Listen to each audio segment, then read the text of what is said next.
So guys, I'm of the belief that hammer fisting and elbows and primate fighting, guerrilla fighting, is really like the best way to fight. I think blocking and then sending a quick hammer fist out really doesn't telegraph what you're about to do. I'm real big about that with the way that I teach people how to fight. I don't think you want the enemy to know what you're doing until it's too late. Punching requires a lot of movement, right? Whereas the hammer fist, when you're already in a defensive position, you just slam the fist. It's one consistent movement. And this type of movement here, you see this happen in street fights. People lose the discipline to punch straight in street fights and in heavily chaotic situations. They lose the discipline to do it. When primates fight, they do this. This is how they fight. This is how a primate fights. And you'll notice that, like when chimpanzees fight, they don't throw punches, right? Another thing about throwing punches is you can break your knuckles and you can hurt your hands. When you throw a hammer fist, you're able to go straight back into defense, and you're even, with some hammer fists, you're even still defending and offending at the same time. The bottom of your fist is a very hard part of the body. No matter what's in your hand, this works. You could have a fork in your hand and you could have a flashlight in your hand. It doesn't matter. Whatever is in your hand, you can utilize this technique with. I think that's extremely important because you need to develop muscle memory for a wide variety of situations. And even with a close quarter situation with a pistol that's out of ammo or something, it's the same type of movement no matter what's in your hand. If you got a pistol, I've seen plenty of corrections officers beat the crap out of people with radios. I've seen it with my own eyes with this exact same type of thing. Another thing, if you're disciplined about it, the way you move your body with these elbows and with these hammer fists is important, because if you can pivot your body with them, you get more energy.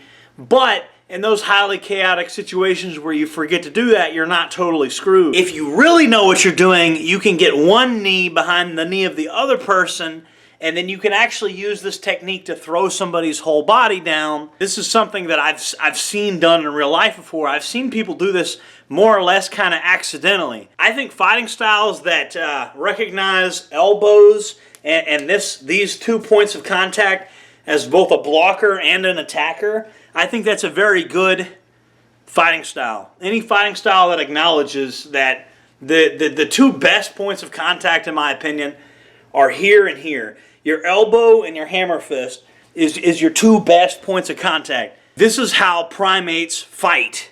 And, you know, I know some of you are going to say that the earth is 6,000 years old. You're entitled to your opinions. Fine.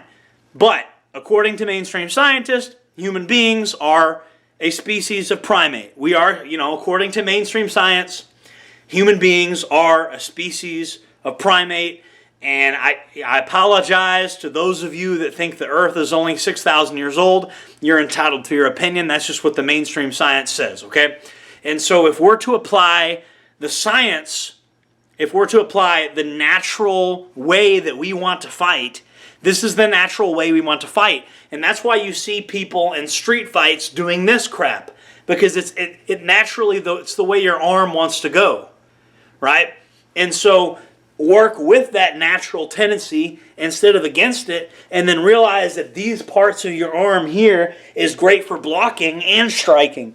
And it's how monkeys fight. And I've seen it work very, very effectively. I've seen really good fist fight scrappers get clobbered with this technique. Another thing worth mentioning is a guy that's used to fist fighting just doesn't know how to deal with it. It's not anything most people are used to. Most people are not used to that. And like I said, you're not telegraphing. You can't see when I'm about to do that. It's just one steady movement. You can just kind of randomly do it. It's not that difficult. You could very easily hit the bridge of the nose and you'll really mess somebody up with this, and they probably won't see it coming. If you're forced to fight with nothing but your fist or a very basic blunt object like a flashlight or something, I would fight like a monkey. I would go ahead and work with our natural instincts rather than working against them. I don't see any reason to punch, hurt your knuckles, and to have to fight in a way that doesn't come natural to us Just fight the way your ancestors fought. We've really been like socially conditioned into thinking that we have to fight with like fists, and that we can't fight with hammer fists, that we can't swing like a monkey. You know, because you could block, and then you could swing like a monkey, and then you could throw elbows in there as well. And then you can also block with the elbows, which will hurt your opponent, especially as they're punching your elbows. That's going to be very painful when they land those punches on those elbows. And look, I know this is controversial, and I know certain people are going to say, you don't know what you're talking about, you shouldn't fight like that, you're going to lose if you fight like that. And by all means, leave that in the comments section. But I'm a believer in this, and some people may say that it's similar to Muay Thai.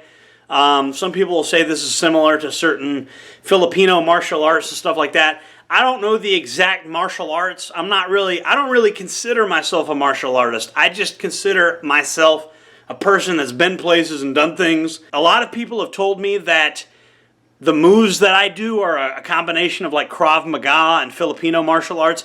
Maybe, I don't know. Maybe at some point these guys that taught me what they taught me did learn that stuff. I don't know where they got it from, to be honest with you. So leave in the comment section what martial arts you think that I know, because I don't know. I couldn't even tell you. I couldn't tell you what martial arts styles I know, because the guys that taught them to me never even told me what it was. So if you guys think you know what it is, leave it in the comment section as well. I appreciate you guys watching the video. Make sure to like, comment, subscribe, hit the bell icon. Check out the merchandise that I sell. I sell some pretty good martial arts grade rash guard material. And that's part of what you saw Bob wearing today. You guys are going to want to check that out. Link to that's in the description. Jordan Jareb, signing off.